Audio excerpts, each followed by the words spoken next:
So, on social media these days, if a man is called an intentional man, it means his life don't spoil. The first time I saw this comment, I laughed so hard. This was how they put it.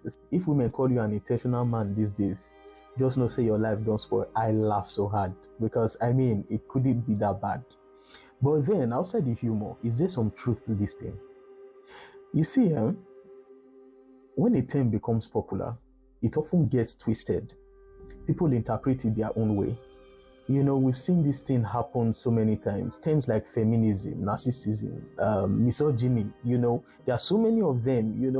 When so many people use them, they stretch the meaning of the word to fit their own narratives. At the end, the meaning becomes misconstrued from the original intent. An intentional man used to mean a man that's thoughtful, a responsible, good man, clear about his intentions, acts with purpose, no gimmicks. The current term of an intentional man equals to lavish gifts plus high tolerance for bad behavior. I'm going to take the recent movie that's trending, for example, this Love in Every Word. A nice watch, actually. It's a pretty good watch.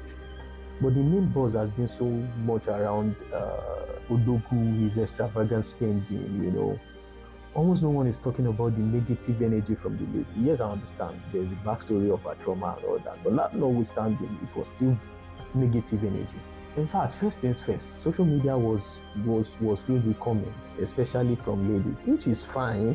My Odogu must locate ladies here. It's okay, actually, it's fine. There's no biggie. But one thing is, are you your Odogu spec? Because that's another question that people are not willing to, answer. Now, regardless of her trauma, Odogu took a lot. Like, she said hurtful things to him, something that most men will walk away from it. You will remain friends, but you see that relationship, it will be unlikely. Honestly, some words are too heavy to throw around carelessly, especially when someone has put a lot of effort into something. I can't recall any single thoughtful, gesture that she made towards him.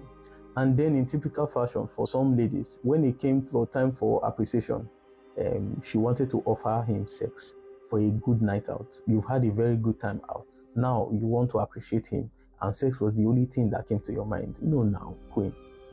Those wondering what she possibly could have given a rich man, they are thoughtful gestures. She could have surprised him with a visit to Anambra. Papa, don't try. He has done a lot to show his intentions. Even rich men appreciate efforts and genuine reciprocity. This intentional is now seeming as if first is you need to tolerate a lot of things, and then the effort will be one-sided. Bottom line though is, let's not mistake tolerance for toxicity as intentionality. You will drive good people away from your life with your bad character, and then turn around to say it's their loss. No, queen, it's your loss, or at best, both of yours. Hope the English is correct. Anyway.